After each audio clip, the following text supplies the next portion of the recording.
So we're going to do AP and lateral T-spine. These can be done supine or erect. We are going to get our patient nice and straight first on the table. This pillow is going to come out for this. I can just kind of pull it up, but you do want to make sure that it is away from the actual top of your T1. Patient's body needs to be straight. I want shoulders, hips, everything aligned, just like when you're doing your KUBs. So I'm going to get you to kind of slide your legs over. Can you bend your knees up? Lift up your hips and lay them back flat. I want to get your back nice and flat on that table. Is that okay? You can leave your legs like that if that's more comfortable for you, is it? If you want to lay them flat, whatever is comfortable for you is fine. For the APT spine, we're going to a 40-inch SID. We are detented to the table bucky. Make sure your tube is on table bucky. Bring your IR up. Now my IR, the textbook tells you, needs to be where? 1.5 to 2 inches above the shoulder. 1.5 to 2 inches above the top of the shoulders. Can you kind of reach for your feet a little bit for me? There you go. Make sure those shoulders are nice and depressed.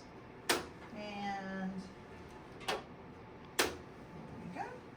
And then I'll take my tube, line it up to my IR. My ankle is going to be jumping around a little bit. Make sure you take that detent off. 40.2 spine. All that. Okay, so then what I want to do, I'm trying to get from T1 all the way down to T12. Still don't have you exactly straight. Move just your legs and feet over to the right just a little bit. There you go. I'm just making sure I got mid-sagittal plane nice and straight on her. I do. 40-inch, 0-degree angle. Now, I am going to center between jugular notch and xiphoid process. So let my patient know, okay, I'm going to poke on you just a little bit. Find where the ribs come down and follow them up, okay? When you get up to where they meet, come down just a little bit for xiphoid tip. Find your jugular notch, and then you're going to center right in between those two areas, all right? Which should be 1.5 to 2 inches by the top of the IR. Collimate down. Keep your 17-inch length and come into 7 inches. It's going to look really close. And then just make sure you're down mid-sagittal plane. I need to come over just a little bit more.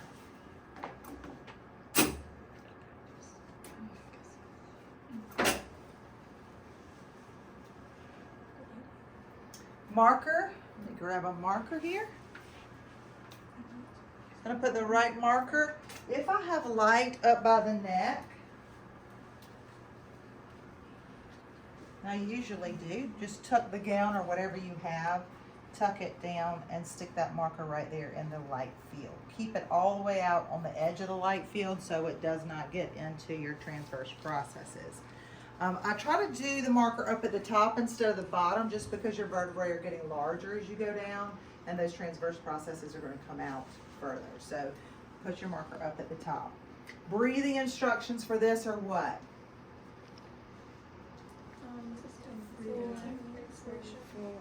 Hold your breath, taking a deep breath, let it out, hold it out, don't breathe, don't move. Shield your patient, put a shield on them. And where's my shield? Oh yeah, I just hang it up right here. That's an APT spine. We'll be seeing intervertebral disc space on this. We'll be seeing the transverse processes. I want to make sure those pedicles are right down the center of the body and they're equal distance from the sides of the transverse processes, so there's no rotation of my spine. Any questions about the AP? All right, then we are going to do lateral T-spine. So for this, I'm going to get you to turn up on your left side away from me, facing that wall. I'm going to bend your knees, put your knees on top of one another, your feet on top of one another. For this lateral, I got to have hips and shoulders aligned so that the spine is nice and straight, okay? So what I would do, you can see here her left shoulder's kind of tucked under. Can you bring this left shoulder out back towards me a little bit? There you go. And then I want your hands out in front of you, just like this. There you go. Bring your elbows up and out. And then I'm gonna roll her back to get her nice and straight. I can go ahead and put this right across her.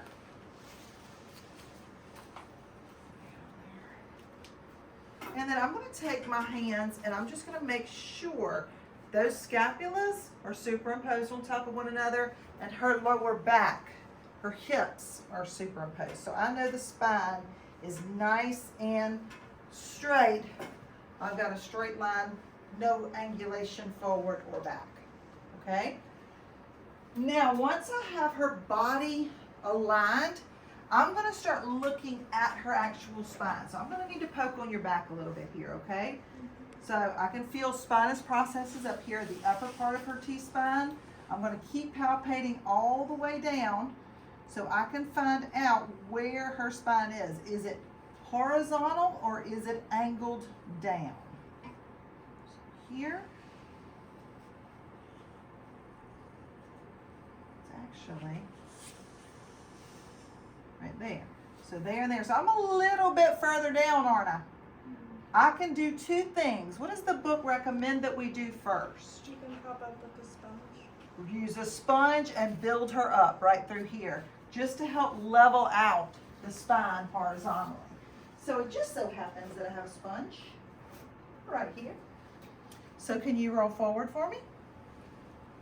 And I'm just going to stick this right underneath here.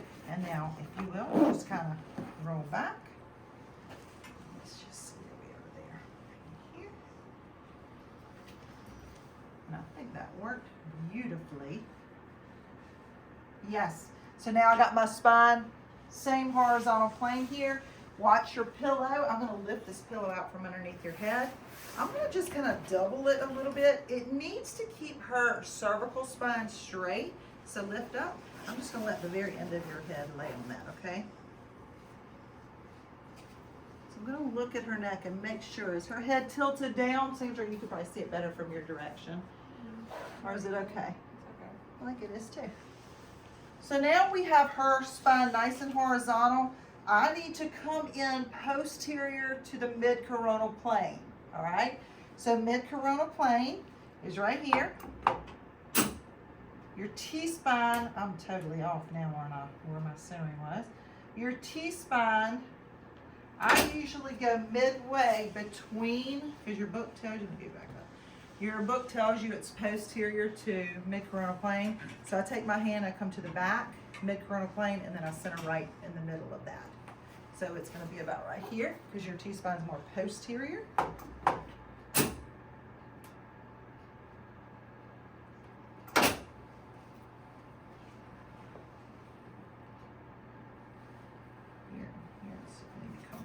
I think I'm as far as I'm going to go, so I'm just going to tuck your shoulder a little bit.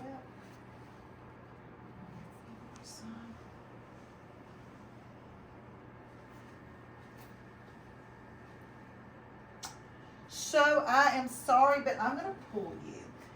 If I've got a small patient, a lighter patient, I can just take my pad or a sheet and pull her forward, because I'm worried that if I let her move too much on her own, it's going to mess everything up, right? So I'm just going to kind of pull you forward, take you for a ride here. You okay? Because I just need a smidge. I just need a tiny little adjustment. And I'm not going to be able to move anymore because I'm detented in. So, actually not move more than what I wanted.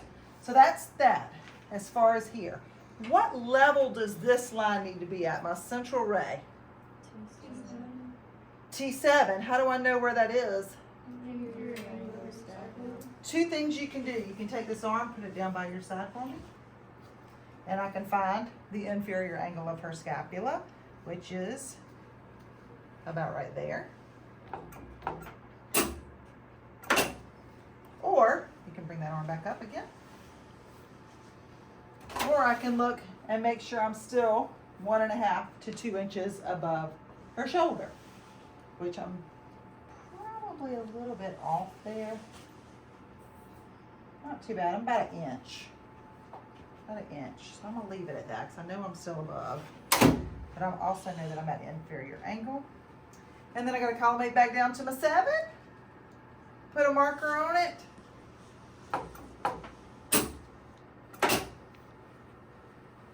Make sure she's not rotated there. Marker's gonna go top left. Where did I put that marker? It's under her hair. Under her hair? Under here? Did I not move it? Well, I would put my marker right here. Okay. Now for lateral, remember your textbook tells you we don't stay at 40 for this, do we? What do we do? Why? Totally should have done this earlier. Come to 48 because we have the OID from the spine to the table.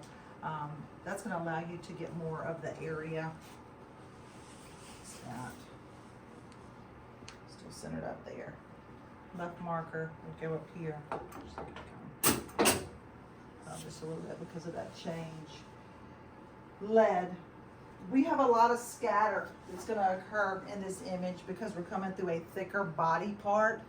Scatter radiation will come into the patient's or be created from the patient's body and from this table. Scatter makes our image ugly. It's a grayish looking color. It doesn't contribute any anatomy or anything to our image. So we just lay a piece of lead. It could be a shield. It could be like this, a piece of rubber lead. Lay it behind the patient. Make sure it does not get in your light field, and it will absorb all that scatter that's coming out of the patient. Makes your image real pretty. Now remember class, we talked about anode heel effect. What part of her body do I want towards the cathode end of my tube? Feet need to be towards the cathode end. Head needs to be towards the anode end. How do I know if I am there? Come back here and look at the back of your tube. And actually, I'll bring it down so y'all can see it.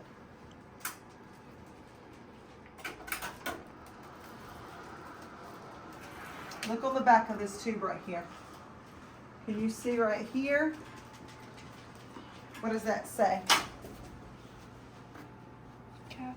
Cathode is there. Anode is here. So do I have the cathode end of my tube closer to her feet and the anode end towards her head? Yes, because I'm going to have more x-rays coming out the cathode end, less x-rays coming out the anode end, and this end is thicker, so I want more x-rays to penetrate through it. Questions about that? If I don't get everything on this lateral, I can't see T1, what do I need to do? Swimmers. All right. That's it. That's your lateral T-spine.